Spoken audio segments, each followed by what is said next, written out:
gulat medali emas Manuru.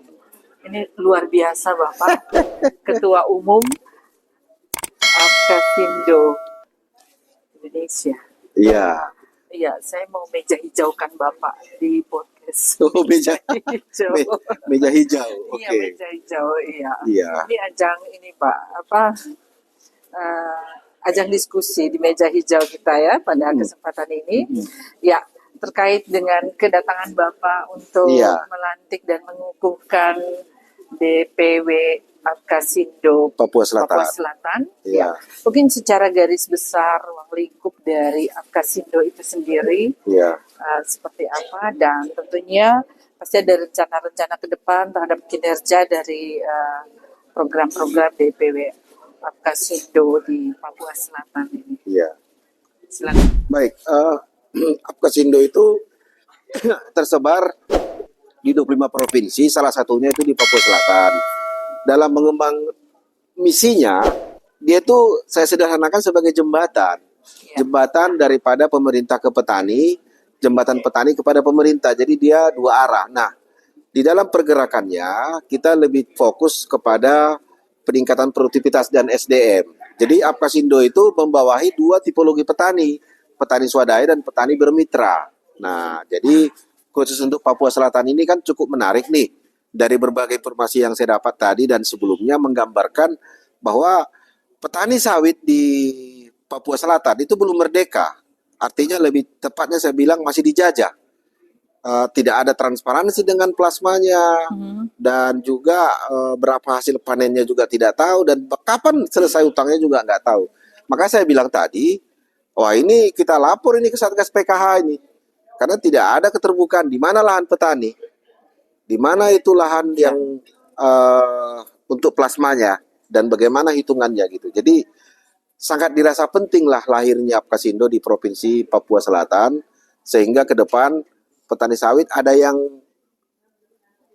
melindungi, ada wadah. Makanya judulnya kita ini kan kemitraan dan penguatan kelembagaan. Jadi kalau tidak ada bermitra, tidak ada lembaga, maka petani sawit itu adalah tidak akan ada solusi dalam permasalahannya gitu. Ya. Ini kan Apkasindo, Asosiasi Petani Kelapa Sawit Indonesia. Ya. Apakah karena melihat begitu banyaknya mungkin masalah-masalah yang terjadi, yang dihadapi oleh mungkin petani kelapa sawit, terus itu juga menjadi salah satu dibentuknya Apkasindo yang sudah berusia puluhan tahun juga ya, Pak? 25 tahun. 25 tahun, berarti kan ini suatu prospek sebenarnya yang sangat baik juga untuk melihat bagaimana permasalahan yang ada di Papua Selatan mungkin terkait dengan petani-petani itu tadi ya. Jadi ketika ada di wadah Apkasindo ini, mereka bisa terakomodir dengan baik di sini ketika ada masalah-masalah yang harus. Iya. Jadi permasalahan itu tidak hanya ada di petani sawit. Di dalam kelompok usaha lain juga pasti ada, hanya mungkin berbeda-beda spesifikasi permasalahannya. Nah, kalau saya melihat tantangan dari petani sawit di Papua Selatan ini adalah penguatan kelembagaan untuk kemitraan. Di sini petani sawit 92% itu adalah petani bermitra, petani plasma. Hanya 8% yang petani swadaya. Nah, kalau begitu kita harus fokus dulu Apkasindo kepada petani yang bermitra ini sehingga ada namanya kesetaraan. Maka tadi kita sebut juga salamnya petani sawit Indonesia itu salam setara. Setara itu penuh hikmat, penuh makna. Kita tidak mau dianaktirikan, tidak mau ada ditokohin, maka setara. Nah, setara itu juga menunjukkan kita naik kelas petani sawit gitu loh. Naik kelas untuk menjadi petani yang lebih profesional, yang taat akan aturan gitu loh. Ya. Oke. Dan untuk Apkasindo Papua Selatan yang sangat disupport oleh Apkasindo Indonesia dari pusat yang Bapak sendiri hadir, dan tadi kita juga bisa menyaksikan support dari narasumber ini. Berarti punya prospek cerah juga untuk teman-teman petani di sini. Iya, sangat prospek, apalagi tanah di Papua ini kan tanah yang cukup subur. Nah, jadi pengembangan perkebunan sawit saya melihat cenderung memanfaatkan tanah-tanah yang terdegradasi, tetapi jangan yang dalam kawasan hutan, kan masih banyak ya. Nah, jadi semangat kami petani sawit dari Apkasindo Pusat untuk mendorong Apkasindo Papua Selatan mandiri dari Papua Induk adalah filosofinya kacamata yang fokus akan memberikan hasil yang terbaik gitu loh. Nah, jadi peningkatan produktivitas dan kebermanfaatan ekonomi sawit bagi petani di Papua Selatan ini sangat menarik karena keunikan 92% atau 8% yang petani swadaya, 92% petani yang plasma, sebenarnya pekerjaannya jauh lebih ringan jika 92% petani swadaya, 8% petani bermitra. Ah, itu lebih repot karena petani swadaya ini sejuta hiburan persoalan yang ada gitu loh. Iya. Oke, ini yang menjadi satu pertanyaan yang cukup ini ya, bisa mungkin problematik yang dihadapi di lapangan dan mungkin pemahaman kita sebagai masyarakat terhadap kebun sawit itu sendiri. Nah, apa saja nih keuntungan-keuntungan dari ketika mereka memilih untuk menjadi petani kelapa sawit, karena kadang di masyarakat ini, kelapa sawit ini mungkin merusak dan sebagainya. Nah, itu bagaimana, Pak? Ya, jadi Secara ilmiahnya ya. secara ilmiah udah jelas terbukti bahwa sawit itu nggak ada bedanya dengan tanaman lain. Sawit bukan penyerap air yang paling tinggi, justru terbalik. Sawit itu justru salah satu tanaman yang cukup hemat akan air. Sawit itu juga menyerap karbon dioksida yang cukup tinggi, melepas oksigen yang kita hirup juga cukup tinggi.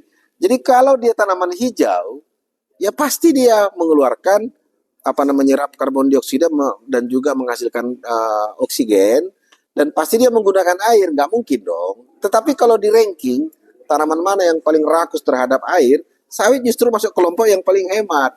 Nah, jadi isu-isu merusak lingkungan itu dan ini itu adalah stempel kampanye politik dagang supaya sawit itu tidak ada yang beli dan minyak nabati dari negara mereka yang laku, dari kedelai, bunga matahari, jagung dan lain-lain.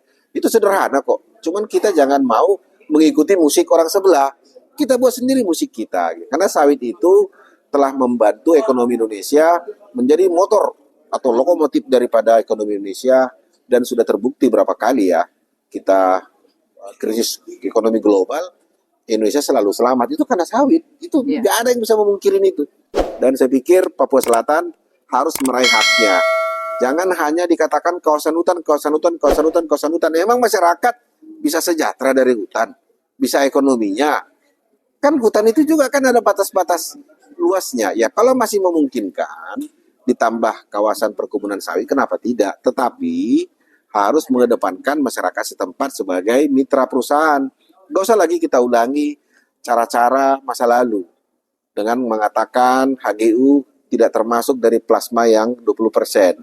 Sudahlah, kita sawit ini harus saling menjaga, saling topang, supaya kebermanfaatannya, multiplier efeknya memang dirasakan oleh semua masyarakat yang ada di seputaran dari kebun itu. Gitu. Oke, berarti dengan terbentuknya, dengan dilantiknya, dengan dikukuhkannya pengurus DPW Apkasindo di Papua Selatan ini, artinya ini kehadiran Apkasindo ini akan mampu membantu juga menjadi mengakomodir masalah-masalah mungkin yang dihadapi baik oleh petani, masyarakat dan sebagainya, sehingga bisa meminimalisir mungkin ya terjadinya permasalahan-permasalahan yang sebenarnya itu bisa diatasi dengan diskusi bersama, dengan membuka pemahaman dan wacana yang baik begitu ya tentang perkebunan sawit, Pak. Iya. Ya. Jadi justru hadirnya Apkasindo ini menjadi harapan baru ya untuk petani sawit di Papua Selatan. Karena sudah terbukti dengan adanya organisasi petani itu terlindungi ya dari berbagai-bagai metode pembodohan lah, nokoh lah dan sebagainya. Makanya saya berharap dengan lahirnya Apkasindo di Papua Selatan tidak hanya tagline, tetapi bisa menjadi gerbong mengajak teman-teman petani sawit yang dulunya tidak produktif ataupun dulunya asal tanam, tapi dengan adanya Apkasindo ini bisa menjadi wadah untuk peningkatan SDM dan juga untuk mengajak replanting dan mendapatkan dana-dana dari Badan Pengelola Dana Perkebunan. Itu hanya bisa terjadi kalau kita ada wadahnya. Ya. Nah, seperti judul kita ini kan cukup bagus ini. Apa nama, penguatan kelembagaan dan kemitraan. Kelembagaan dan kemitraan itu seperti pisau mata dua, artinya tidak saling bisa terpisah. Kalau dia punya kelembagaan, maka dia bisa bermitra. Kalau dia tidak punya kelembagaan, kemitraan itu akan tidak ada, karena kemitraan itu berlaku untuk dua lembaga apa dua pihak gitu loh. Makanya acara di Papua Selatan ini sudah tepat sekali judulnya, kemitraan dan kelembagaan, dan ini akan menjadi pondasi yang kuat untuk melihat kemitraan itu sebenarnya nggak lebih seperti hubungan suami istri, saling mencintai, saling menguntungkan, saling mengasihi. Kalau tidak seperti itu namanya bukan kemitraan, tetapi adalah saling egois antara si A dengan si B yang mengakibatkan petani sawit pada posisi yang sulit tentunya. Nah, kembali saya sampaikan melalui kehadiran Apkasindo ini bisa menjadi gerbong untuk membawa teman-teman petani untuk progresif, maju dan berkembang yang saya sebut tadi dengan naik kelas gitu loh. Iya. Ya, termasuk juga paling penting dukungan dari pemerintah baik kabupaten maupun pemerintah provinsi Papua Selatan gitu ya Pak. Kalau saya terbalik, saya mengutamakan dulu semangat niat daripada Apkasindo. Kalau dukungan itu hanya stimulan. Kalau kita mengatakan dukungan yang pertama, itu nggak akan jalan. Tapi kalau udah kita buat kelembagaan, kemitraan, nah pemerintah memberi dukungan dalam bentuk kebijakan, ya toh. Nah, ada regulasi yang berpihak. Iya. Kalau tidak ya akan seperti organisasi lain, hanya sekedar kantor nggak ada aktivitas gitu. Wah, ini sebenarnya satu tantangan yang luar biasa nih untuk Ketua DPW yang harus jadi dilantik nih Pak. Iya, kalau saya mengatakan ini peluang. Saya suka menggunakan tantangan jadi peluang. Kalau tantangan kita harus mikir dulu. Kalau peluang, oh ini asik nih, gitu loh. Iya. Jadi apapun permasalahan, kita jangan menganggap itu kiamat. Tetapi itu peluang kita untuk naik kelas, gitu. Kalau nggak ada tantangan, kita nggak akan ada gunanya. Makanya peluang, Bapak Makarius. Gitu. Oke, mungkin sedikit ya semacam statement juga untuk kita semua yang ada, masyarakat yang ada di Papua Selatan terhadap petani kelapa sawit. Ya, jadi saya menyampaikan kepada masyarakat Papua Selatan yang khususnya di daerah Kabupaten Perkebunan, sawit itu sudah menjadi komoditi global. Bedanya padi dengan sawit, padi itu dihitung dari biaya modal, harga dapat 6.500 gabah. Tetapi kalau sawit itu adalah tender bursa yang sudah ditentukan dunia. Artinya apa?